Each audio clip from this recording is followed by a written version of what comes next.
welcome back. I'm Tonya from Tonya's Witchy Kitchen. How are you all doing today? I'm not having a bad day. It's pretty good. It's windy, but the sun is shining. Oh, loves the sunshine. So we had bull practice yesterday. I call it bull practice. It's basically bull riding practice, and then we get some bullfighters who like to come out and, practice their technique and, well, we have to have bullfighters anyway, but yeah, it was a lot of fun. If you wonder why my hair is turning gray, I could probably post a couple of his, they won't be his good rides. I'll show you why I have gray hair rides. My mom has gray hair. I love watching him ride. Like, I'll be honest. I don't think any of my family watches these except my mom. So my kids don't, my husband doesn't. So yeah, I mean, I love watching him ride. I really do. Like, it's just amazing me. It amazes me. And sometimes I just wish I could be right there telling him, like, what do I tell him? Ride hard, stay strong and be aggressive. Because sometimes when you watch them, you just don't notice. They're just sitting on the bull, literally. But I've learned a lot of things in watching, like even on the professionals, the NFR or the PBR. And the PBR is real, and they're really good about, oh, he's hurt, he was injured, like the NFR, JB Mooney got hurt his second bull, I think, and the rest of the time just kind of was, ugh. I felt so sorry for him. I was like, you just know they're in pain. But you go to these little local rodeos or whatever, and unless you've seen the kid like get hurt at a previous rodeo, you don't know. And sometimes it's like, wow, he just flew off that bull. What's his issue? He's hurt.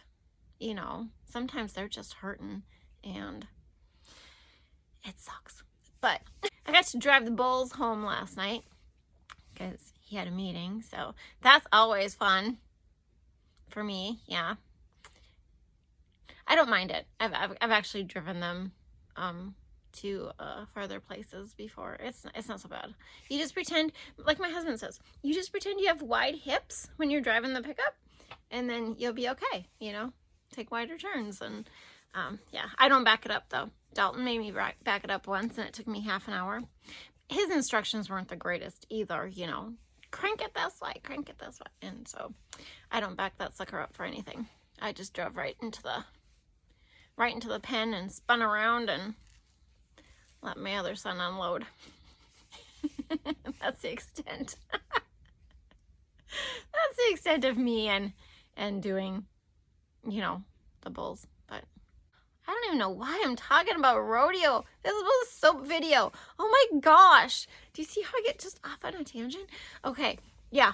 So anyway, this soap is, oh, I know why. Because it's the Mojito Bandito. Mojito Bandito. Yes. And we have a bull who's awesome. Really, really doing good. His name is Burrito Bandito. We did not name him. But anyway, to the soap. I didn't like this pour. I had too many colors for the top. You'll see. It's a different soap. It wasn't my plan, and I just totally messed it up. But that's okay. It'll be cute. It smells delightful. It's mojito. It's a drink. Lime, mint, rum, something like that. It smells delightful. 3 things. Dream big.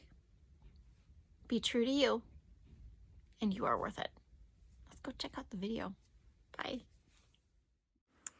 Okay, I had to silence the video because I said a few choice words at the end of it, watching him ride. Yeah, look at him go, look at him go. And then, wow! Yeah, he was, he walked to the gate, but he was bent over and not doing the greatest, got the wind knocked out of him. And this is another practice. It was a different day, but whew, helicopter. Ugh. Okay, now to the soap. This was fragrance oil from Nature's Garden, Mojito. I've only used one other fragrance oil from them. So we'll see. This one smelled really good.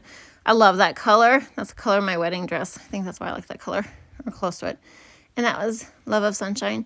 And then this is how I use up my bags when I'm at the end. I just put a little bit of oil in them and let the micas come in bags and jars and all sorts of different things. But that's how I get all the last little itty bits of the mica out of the bag, as I put the oil in it and smush it around. And I'm not a waster. I'm the one who uses the toothpaste bottle up, you know, when everybody says it's empty, and get every little last bit out. So, see? Not bad. And that's the green. So my lye water was another test batch. I haven't shown you the hydrosol video yet because I'm not done with it. But I had the water in the bottom from trying the coconut hydrosol. I was looking at it and I'm like, gosh, this would be really good in a soap. We'll see. So that's what I used, was this coconutty lye water. And I actually think there was like coconut fat oil, whatever, because it was chunky. When it was cold, it was chunky hard. And when it was but when I heated up in the lye water, it didn't become chunky at all. So that was good, right? That led me to believe that it was a fatty concoction. So I'm trying to get this just to emulsion. Looks pretty good. Just because I want it to be free flowing, and oh yeah, this was just, it's probably because I changed the recipe. The original recipe had cocoa butter and 10% castor, but this one I changed it. I upped the coconut 5%, dropped the castor 5%, and added mango butter instead of cocoa butter. So I'm thinking it was just because my solid to soft oils ratio was different, and so it's set up a little bit. It could be from the coconut water, though. I'm calling it coconut water. I don't even know what it really is.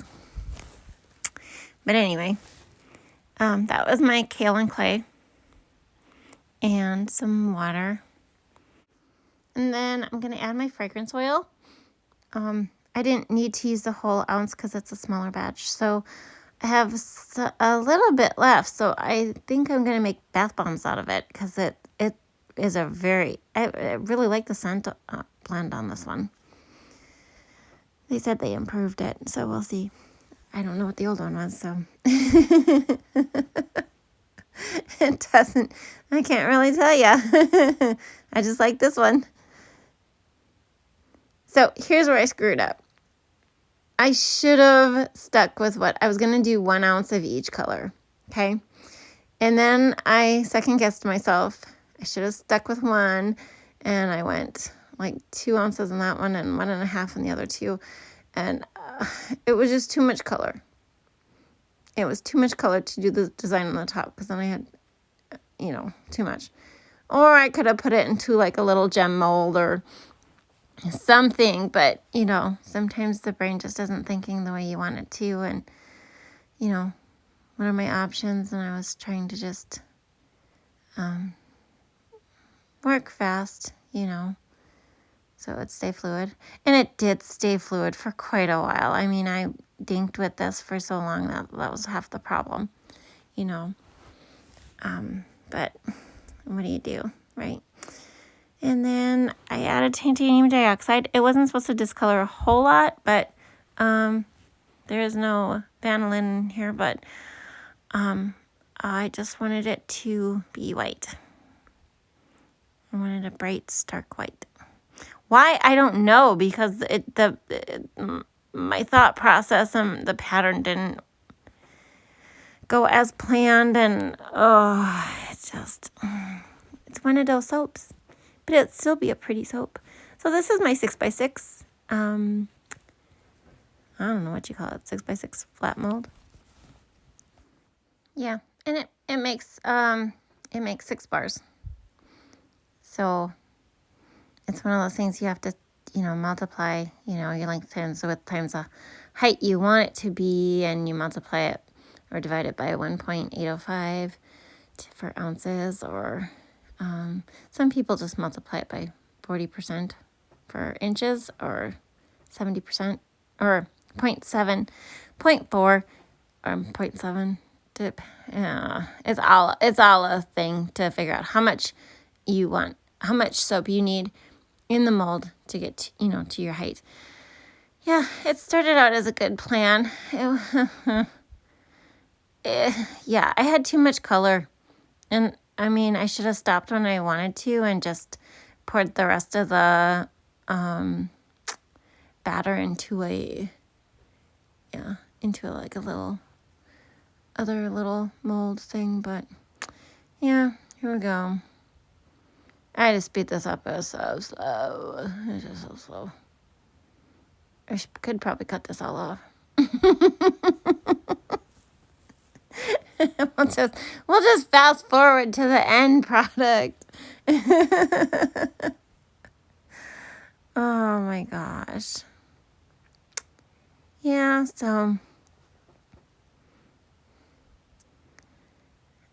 I will have to try this again, because what I wanted to do was just put so many circles, and then you take a skewer and you run the line through it slowly and around, and then it swirls around and makes like really cool hearts. And if you do it right, it makes a heart or a leaf or like just a cool pattern.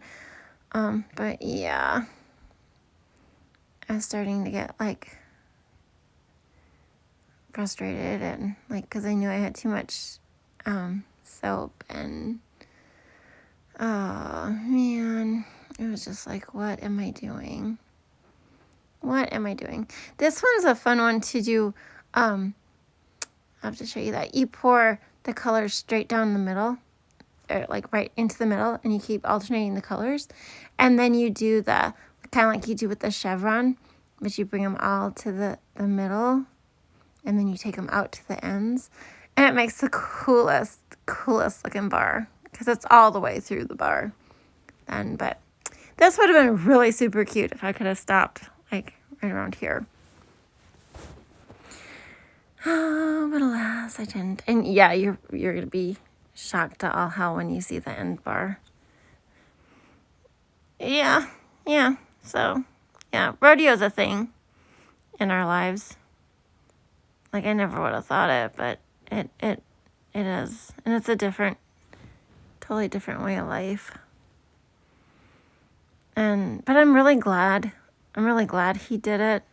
We've met some awesome people, like, through it. And it's great, because, we always remind him, and sometimes kids forget that. Maybe even some of the pro rodeo guys forget that. It's a competition, yeah, but the first and foremost competition is the rider versus the bull. Because it doesn't matter who rides and who doesn't. If you can't ride your bull, it doesn't matter if so-and-so rode or not. So that first and foremost competition, it's the rider versus the bull. That's the competition. And I love how you can hear the kids, the guys, they're kids to me, but whatever. The guys at these rodeos, I mean, cheering each other on. They're just yelling at them and screaming and, telling them what to do. And it's great.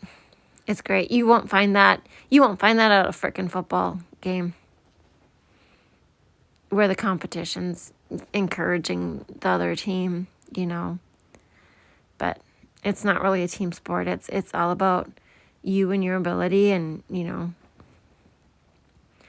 they're practicing. And so, yeah, it was really, it's a good thing. I mean, I'm not going to say it's not political. It is just as freaking political as every other sport out there, you know, which is crap. You know, looking at this thing, I really should have left it alone. It wouldn't have been too bad. I should have done the whole thing that way without the bottom white layer on it, you know, but yeah, I mean, he's made some really good friends through rodeo, and we've made some really cool friends and some really good times. Now with college rodeo, we don't really travel much with him at all. He missed his fall series because he broke his collarbone. So that was interesting. But yeah, so the spring one, we don't really go anywhere with him until he starts doing his PRCAs. So here we go. Watch what I did. Oh, it's like, I don't know why. I hated it. I was like so frustrated with it. I was just like, this is just crap. So this is what I did. I just took the skewer and swirled it and just called it good, I guess. So here we go to the cut. And to the cut. The only thing I like this mold. I do overall. It makes 6 really nice, good sized bars. I just hate the fact that I have to manually cut this because it takes me a little bit of time. I mean, and it's not the time that's the issue. It's just you make one wrong cut and you have 2 bars that are wonky, and I've cut a few that are wonky, believe me. But I've gotten better, so I mean, that's always a good thing, right? Like, oh man, it'd be so easy just to cut this at a 2x2, a 2, 4, 6. So it'd be a 3x3. Yeah, cut it into 4 bars. But no, I cut it into 6. And like I said, they're really nice size bars. So, but actually, if you hadn't seen me pour it and like the effect I was going for to begin with, or the design I was intending to go for, these bars turned out really pretty. I'm impressed. I really like the greens and the swirls with the yellow, and it's really pretty. I've never seen a mojito drink, I'm assuming that with the lime and peppermint and all that stuff, that it would be kind of similar. It turned out pretty. I really wanted to add a little more peppermint to this, just because, but I don't know. I was just like, no, I really shouldn't. I should just wait, And I'm glad I didn't, because sometimes if I had my way, I'd probably have a lot of peppermint bars. I just love peppermint. Wintergreen and lemon. That's one of my, it's on my to-do list. Oh, wintergreen and lemon. Possibly with lemon peel in it. What do you think of that? Nobody answers me. I'm talking to myself.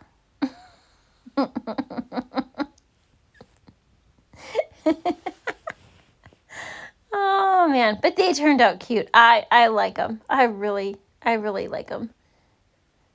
And they smell divine, which I'm ecstatic about. What else can I say, right? So here, pretty soon here, I am going to do, I don't have a beveler, okay? I don't have an actual beveling tool. Usually you just slide it across. There's really nothing to see when you do that. But, and this is a little early, so that's why I'm only doing the one. I normally don't bevel my bars because I feel like you lose so much soap when you bevel them. Like how many ounces do you lose in beveling? It's a pretty thing. It's just aesthetic, see? The one on the left is just, it's neater. It's, But I need to wait like a couple days, you know, a couple days to a week, and then I can go back, because it's just so soft, you know. When it's a little harder, it's easier to control that. So there's the Mojito Bandito. And I hope you enjoyed this video. I'll see you next time. Bye-bye.